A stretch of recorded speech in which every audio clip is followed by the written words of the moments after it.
For 20 years, we've been creating innovation in the CX industry, and now we're seeking out brilliant new perspectives on CX you just won't find anywhere else. I'm Richard Owen. Welcome to the CX Iconoclast.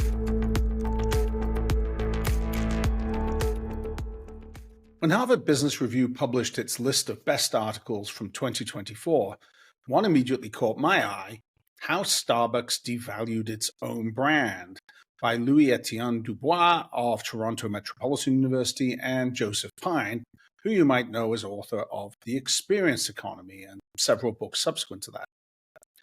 I'm usually pretty skeptical of the traditional sort of anecdotal, you won't believe what a bad experience I had last week types of narratives, but given the periodical and these authors, I wanted to dive right in.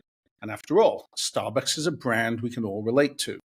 And this is an article you should read for any number of reasons. By way of introductions, Dr. Louis-Etienne Dubois is an associate professor of creative industries management at Toronto Metropolitan University School of Creative Industries. His research activities focus on business models and innovative management practices in creative organizations. Joseph Pine is an internationally acclaimed author, speaker, and management advisor, known for his pioneering work on the experience economy. He co-authored the groundbreaking book by that same name, The Experience Economy, with James Gilmore, which introduced the idea that businesses should engage customers through memorable experiences rather than just thinking in terms of goods and services. In this conversation, we focus on three areas. First, Starbucks' decline and the need for rediscovery. Here we reflect on Starbucks' financial performance decline over the years, due in no small part to drifting away from its core identity as, quote, a third place, a welcoming environment, somewhere between work and home. Their focus, in the opinion of the authors, shifted too much towards retail efficiency, overlooking the unique value of creating inviting spaces for connection and experiences. However, the new CEO's strategy to reconnect with this identity is seen today as a logical path to recovery. Second, we look at customer experience and brand loyalty. Starbucks' enduring strength has always lain in its brand recognition, its reputation, which has typically prevented competitors from overtaking it in its niche. While competitors like co-working spaces or other coffee chains do exist, none have matched Starbucks' ability to own that third-place experience. The importance of creating a warm, engaging environment and meaningful customer interactions is emphasized, underscoring that Starbucks still has the opportunity to claim its position with the right decisions. And finally, a focus on people-centric and AI integration into the business. Joe and Louis discussed the critical role of Starbucks employees in creating memorable experiences. Now, employee treatment, which once set Starbucks apart, seems to have suffered, leading to unionization efforts, a signal that employee satisfaction has in fact declined, you might think. Technology, particularly AI, was highlighted as really a double-edged sword. While it can optimize operations and augment employee capabilities, for example, personalized customer recognition, over-automation seems to risk stripping away the human touch that really defines Starbucks brands. So here are some takeaways that I got from this conversation. First of all, authenticity matters. Losing sight of core values and identity can significantly erode customer loyalty. Second, employee experience drives customer experience. Investing in employees enhances their ability to create meaningful connections with customers. And finally, perhaps the most interesting, strategic use of technology. AI and other innovations should support, not replace, human interactions, especially for brands defined by personal connection. Today, we think Starbucks has a rare chance to recover due to their traditional brand strength and, frankly, a lack of aggressive competition in their space. The focus needs to be on people, both customers and employees, while using technology wisely to augment and not diminish that human experience. I think this is a timely lesson for any business navigating post-pandemic realities and trying to balance automation and authenticity. I hope you enjoy our conversation. Well, Joe, Louis, thank you very much for joining us today. We really appreciate it, especially from, I guess, Joe, you're up in Minneapolis, but Louis, you're in Colombia, so we're really covering a bit of the globe today. So welcome to both of you. Pleasure to be And here. how appropriate if we're talking about Colombia that we're going to talk about coffee today. So it's a little unusual, and we really want to dive a little bit more into a case study that everybody, I think, can relate to. It doesn't really matter where in the world you are. You probably have an opinion on Starbucks. And last year, you guys wrote a piece, which got published in Harvard Business Review, on the experience at Starbucks. It got listed at the end of the year as one of the best articles of the year. So it got recirculated, drew a lot of attention. And I think it came at a particularly interesting time because financially, leadership wise, just about from every angle, Starbucks is having a no good, rotten day. I mean, it's certainly not been a great time for them over the last 6 months. And, I always like to start this by reminding us all that this is an absolutely amazing success story as a company. It's easy to be critical of, where they are right now. But the fact is that they've been an amazing success story. Have we lost Louis already? Yeah, I'm impressed. We only got Sorry about my connection. That's okay. That's right. It's worth remembering what an incredible success story this company is, how far they've come, and global success story. I'd love you to start basically by picking out 2 or 3 of the highlights that you particularly enjoyed from your observations there. And perhaps we'll start with you, Joe, and then we'll go on to Louis. When you were making the points there about the Starbucks experience, which were the ones that you most want the audience to think about? Well, there's a long history of things where they sort of devalued and even commoditized the experience. And the number one thing that you saw more and more, particularly after COVID, of course, was where first drive-through and then mobile ordering and pickup really impinged on the in-store experience, where it would you'd have this whole set of cups of coffee and whatnot there on the counter. Well, was that mine? Did I order that? And people would be coming in and out while you're trying to stand in line and order. If you're in Minneapolis area like I am in the winter and that door opens, let me tell you, you know it. And if it's opening, closing, right, you know it as that cold air really comes in. And I think that's just a huge thing that you can't get away from that. If you want to sit there, buy a cup, and enjoy it, in the place, then it's constantly being affected by all these other things. But then I remember the first one where I really noticed, I sort of went, they shouldn't be doing this. It was actually a Starbucks in Times Square in New York.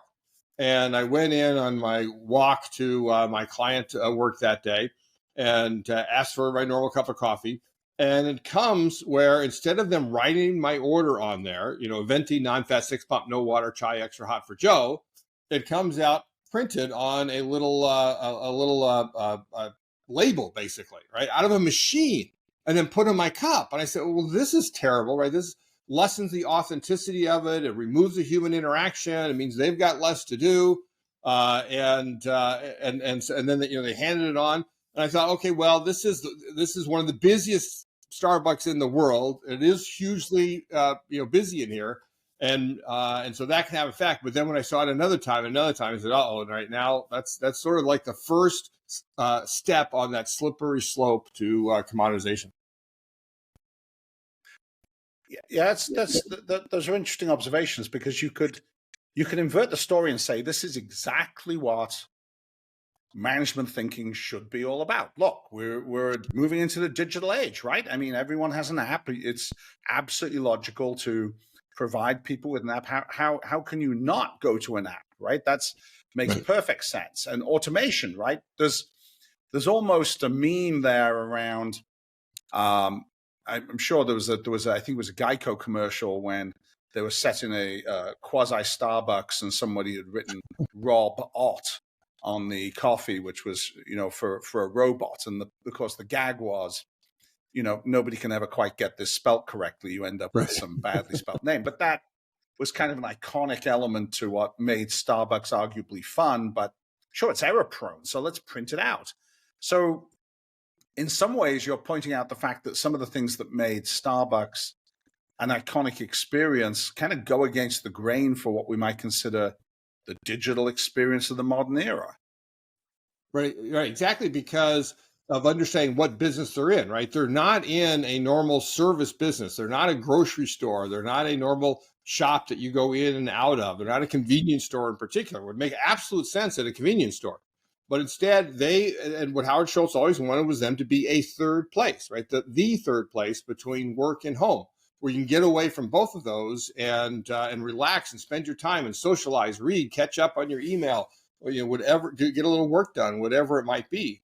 And what also has been so important with Starbucks is the level of authenticity it has. I've long said I don't know a company that more manages its authenticity than Starbucks does, because it knows, with it being ubiquitous, and ubiquity is generally the death knell of authenticity, right? With it being ubiquitous, it has to specifically manage that, and this taking away of that human to human contact. I mean, what came to mind as you were talking, Richard, is like, okay, I'm a diehard New York Yankees fan. What if I came in, there was a robot that replaced Aaron Judge, right? The robot's 6'7" and 300 pounds and all that. I'm like, sorry, I'm not impressed that a robot can hit the ball now, not 300 feet, 400 feet, but 500 feet out of the stadium. No, I want that personal connection. And there are businesses where that absolutely is the wrong thing to do. Louis, what drew your attention from when you guys were writing this article? What sort of popped out for you? Yeah, I think when I started emailing Joe about this, to me, what stood out was just the physical environment that was becoming just increasingly less welcoming, increasingly empty. You'd go to a given Starbucks location, and it looked incredibly huge, right? The space was really big, and mainly because they had removed all the tables and all the chairs, and it just screamed, order and get out. And to me, that was a big change. Now, mind you, this is something that has been ongoing for many years, and the company has tried to justify, removing seating in different ways. I remember during the pandemic, they were talking about health and safety issues for patrons, but also for their staff. They didn't want people to just hang out. Again, and to a point, during COVID, that was a fair concern. And there were also instances in the U.S. where they were removing seating because of safety concerns. They in California, in some places, they were talking about homelessness becoming an issue, and again, citing safety concerns for their staff. So, but beyond these justifications, you could just tell that this was an ongoing effort to make this more of a takeout experience, something that you would again order and leave. So. Again, that sparked this conversation with Joe, and I was just curious to see how, the strategy behind making these coffee shops, which used to be known for being welcoming and well equipped and great places to work at, increasingly less welcoming. I'm not trying necessarily to play devil's advocate here, but how much of this relates to a fundamental growth problem? If you're sitting in the management position, you say, okay, we've expanded everywhere. We have stores on every street corner. We're saturated in the marketplace. And there's an expectation perhaps from Wall Street that we continue to grow. And so you logically start going down the path of saying, well, where's the growth opportunities, right? And we either need to increase the turnover per square foot of the store. We need to get people in and out quicker. We need to open up drive-throughs. Is this a case where at some level, the business is out of ideas for growth and is in fact damaging itself, trying to overreach for a growth objective? Joe, what's your thought on that? Yeah. To a degree, that's true. I mean, a large part of the problem is Wall Street and its very short-term mentality, rather than thinking on the long term. Because what happens on the long term is, like, if you commoditize yourself, and eventually you're not going to be able to keep charging those premium prices relative to everybody else. Your authenticity lessens, and it always corrodes on the inside when your workers decide, hey, this is not a company that really believes what it said. It's no longer true to its heritage that it has. And those are big factors. But a lot of it is how you do what you do. Right. And if you look at that labeling, right. And so, yeah, the labeling does lessen mistakes. But mistakes were part of the charm, again, of that human to human interaction. To err is human. That is what we do. And it's fun. You make fun of it and so forth. But is it really saving barista hours? I mean, they're actually adding cost of another machine that has another possibility of breaking down. They're adding cost of a label when there's a barista right there and a pen is a lot cheaper than the machine and the labels is. It just doesn't make sense to me. And how you do the mobile ordering in the drive-through. At least the drive-through, it's in the back of the place, right? So it's there. But I know I've had at least one time where I turned to say something to the barista, and in fact they've got a headset on and they start talking. I think they're talking to me. They're talking to somebody else. And with mobile ordering, you truly need to separate it, right? Now that they know that, hey, this is a big thing. And I'm not saying don't do mobile ordering. I do it occasionally myself. But I am saying that you need to separate that in a way so it doesn't detract from the in-store experience that those people are paying for, that go into the place and want to hang around, right? Move it over, make it like a walk-up window, right? That again is separate from it and isn't faced that way. And it's just how you do that. Maybe redesigning things, particularly with the new places that they come out with and so forth. Louis, what are your thoughts on this? I mean, I'm particularly interested in your perspective. I mean, obviously, home is Toronto, right? You're in Bogota right now, in Medellin. There's a very sort of an American ethic to drive-throughs, and because here in the United States we have, if you're gonna have a drive-through, you got to have a drive-through big enough for a Ford F-150, which basically is the width of two cars. So, and Americans love their cars, right? The old joke about how many coffee cup holders do you have in a vehicle for America? European cars come over and they don't have enough because you need at least 6 coffee cup holders.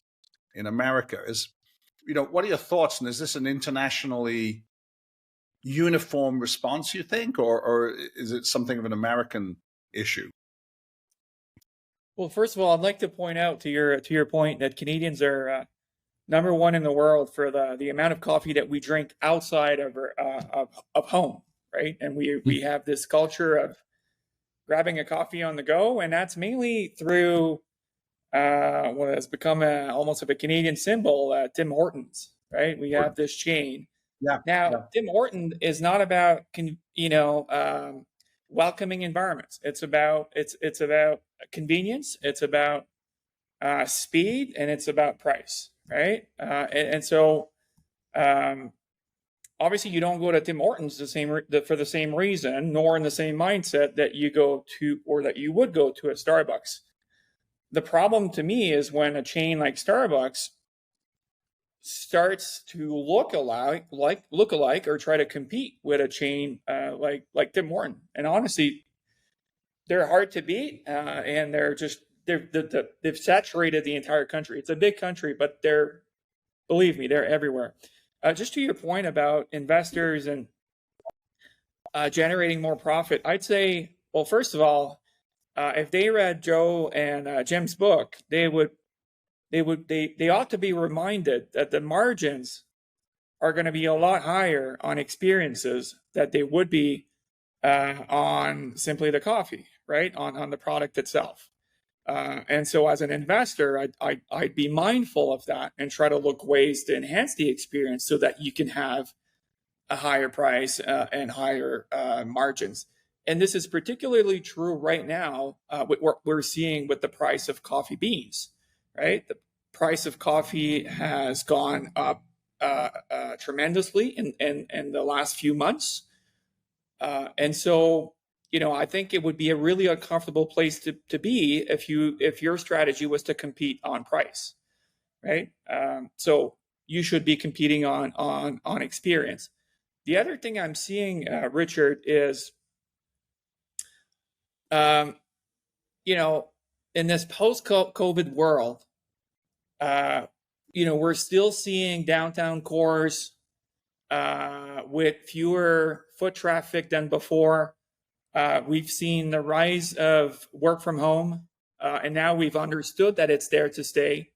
And so there's a lot of workers who perhaps before would grab a coffee on their way to work that right now are either staying home for work or looking for other places that is not home to go to work. And that is certainly not the office. So again, from an investor's perspective, to me, there's a real opportunity here to position yourself as this other place. And that used to be their strategy, right? But there's a lot of people now who work from home, and I myself work from home quite a bit.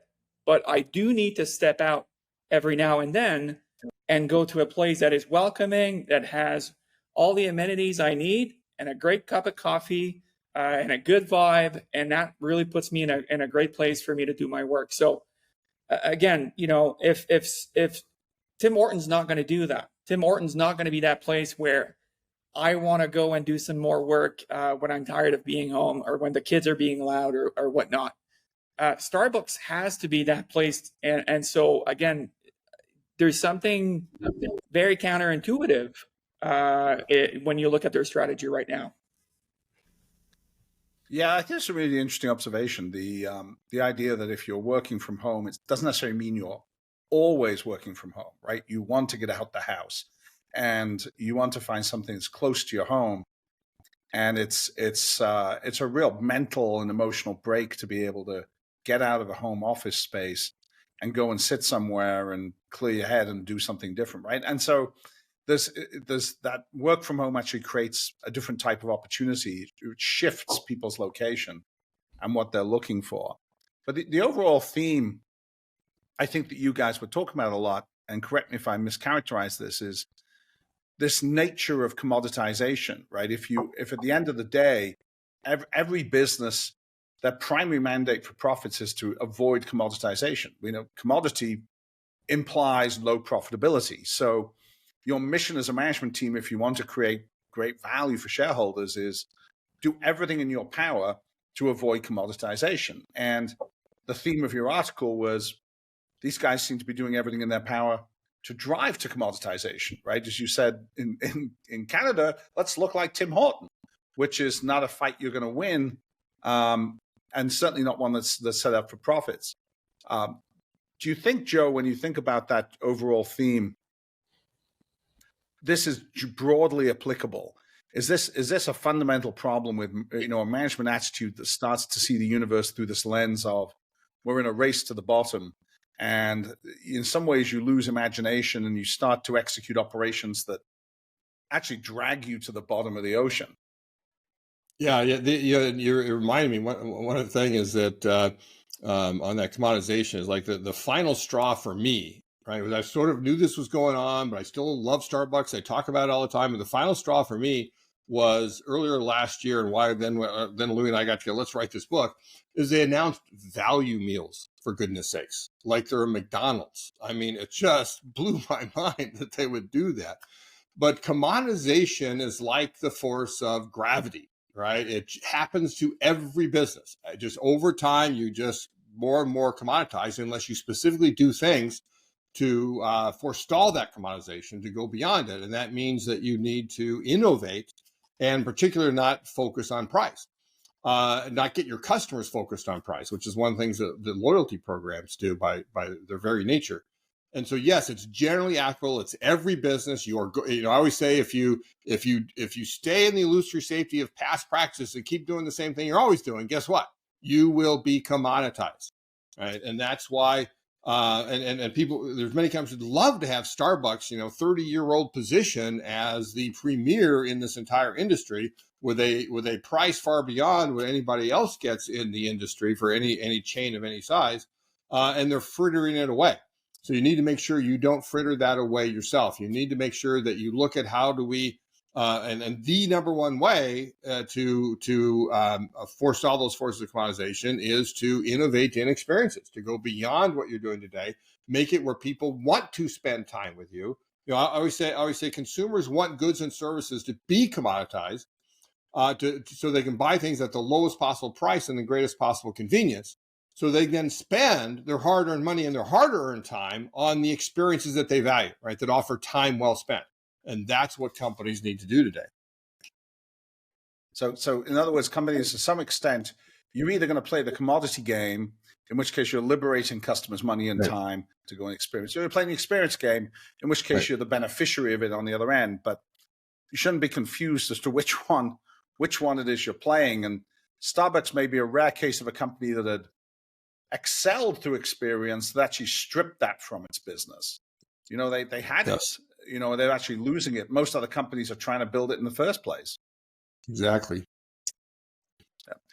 Louis, I'm sort of interested in your perspective now, given the company is obviously going through another rev in terms of management. There was a quote here that Morris dug up for us here, and it's from the Q4 earnings release, I think, or 2024 earnings release. It's clear we need to fundamentally change our strategy to win back our customers. Back to Starbucks is that fundamental change. What's your reaction to that? Does that sound like the kind of message you'd be hoping for? Yeah, again, you know, and I think if I'm going to speak for Joe and I here, I think we're both cheering for that, you know, rooting for that company to get back to where it was. You know, I've spent a lot of time in my life in Starbucks, and it's a brand I like. It's a brand I've associated with in the past. You know, so it's a company that I really want to see succeed.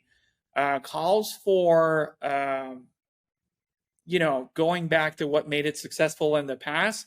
Those are not new. The former CEO was kind of seen chiming in every now and then on LinkedIn or in other outlets, asking for the company to go soul searching and to get Howard back Schultz, to yeah. Yes, and that's also why he came back for a little stint there, try to get the company back on track. So there's nothing wrong with that particular strategy. And again, just you know, if you look at the landscape now, it's not like another company has really successfully moved in that space of a third place.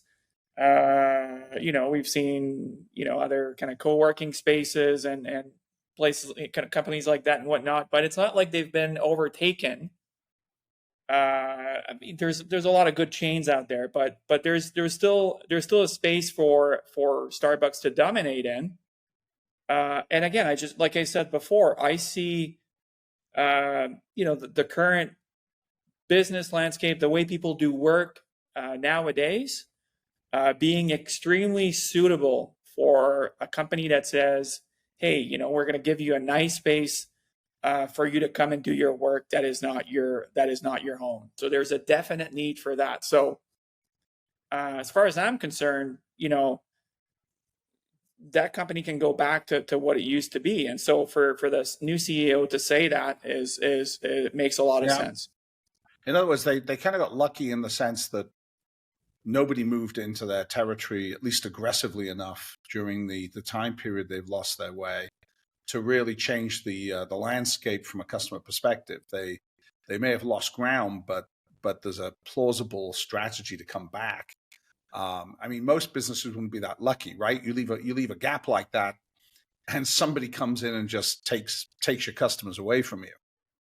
Yeah, again, there's a lot of lookalike companies out there, but none with the same kind of brand aura, the brand awareness, just a recognition that these guys have, and that's their biggest asset, and that's what's going to hopefully, you know, provided they make some good decisions, going to get them back into that number one space, right? It was funny. Morris was talking earlier about the very first Starbucks branch he opened, how he visited it.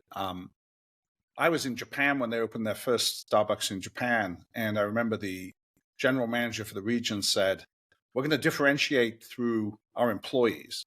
There's a coffee shop on every corner in Tokyo, but we're going to be different because you're going to get a different response from our people. Which, when you think about the Japanese and how service-oriented they are and engaging, the idea that an American company could come in and somehow be more Japanese than the Japanese at welcoming you into a coffee shop seemed absolutely ludicrous as an idea. But it was incredibly successful. And anyone who visits Japan now will see Starbucks pretty much everywhere. So the people side of this, Joe, seems like it's a huge asset, which, once you start to lose that employee customer connection, you really lose a big part of what makes you interesting as a business. Right. That's exactly true. I mean, when you stage experiences, work is theater, right? It's the performance that you are giving, that interaction that you have with your workers. The environment isn't enough, right? It's all happens in interaction. And that they've been frittering away as well for any number of years. I mean, they were famous for treating their employees very well in terms of getting, part-time employee serving coffee, getting benefits and getting school taken care of or assisted and so forth. But that's been going away. They haven't really innovated in any areas there. And the indication, of course, is that they have unions that are trying to organize them, right? Yeah. And that's an indication that you're not treating your employees well enough in that case. And you've got to do well by them so that they have the wherewithal to create a great experience for your customers. Yeah, that's not a healthy sign, unionization. So I got one final question for both of you. And it's sort of in the context of what you just said. Perhaps, Joe, you can go first with this. So we talk a lot about the strategy for Starbucks being making this a welcome place, a home from home, the investments in employees. And on the other hand, we've got this current huge push to how do we capitalize on artificial intelligence, which can be read as how do we strip the humanity out of things. And I'm not suggesting that's the be all and end all of AI by any means, but there is this sort of undercurrent that says the AI era is one of human replacement. It's one of stripping the humanity of things. And we just finished saying that that's the exact opposite of what makes a great experience. What are your thoughts on this? Is this a parable or a warning for companies that overthink the potential applications of technology and sort of forget about the human aspect? Joe, what are your thoughts on that? Yeah, absolutely. If you're at the high end and if you're at the experience level versus a commoditized service where that automation may be helpful, then you got to be very careful how you go about doing that and make sure that it doesn't ruin what people are, why people are coming to you in the first place. There's a classic choice that every company makes with any new technology, and that's whether you use it to automate your people, which means get rid of people, or use it to augment their skills and abilities.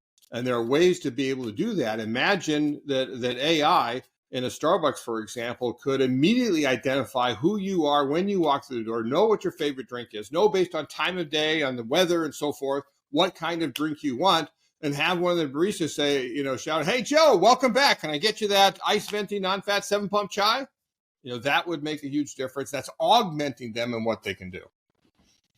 Yeah, I would be horrified if I walked into a Starbucks and they said, you want the large Frappuccino with extra whipped cream and a cherry, Richard. I'd just be like, you've confused me. It's an algorithm problem. This is somebody else you're thinking of.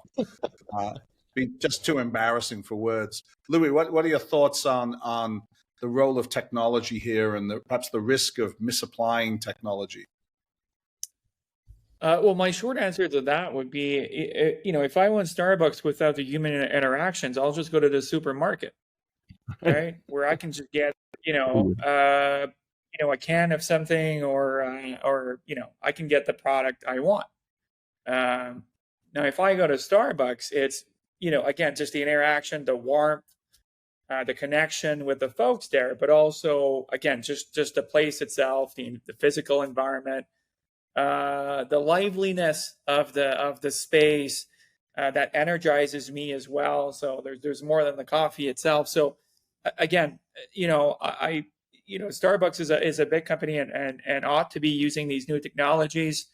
But I see these technologies mainly supporting, in addition to what Joe said, supporting kind of operations in the background, and buying and logistics, and optimizing whatever they can optimize that isn't that very precious moment where you are making a connection. And mind you, for some people that that might be one of the very few conversations they're going to have in a given day, and that actually might be the pull in going to Starbucks and being recognized and being seen. So there's a lot that these technologies can do, and in particular AI, and finding some of the efficiencies that we've talked about earlier, but not to a point of replacing. Again, it's very counter to what we would be expecting from a company that is trying to re-enrich the experience.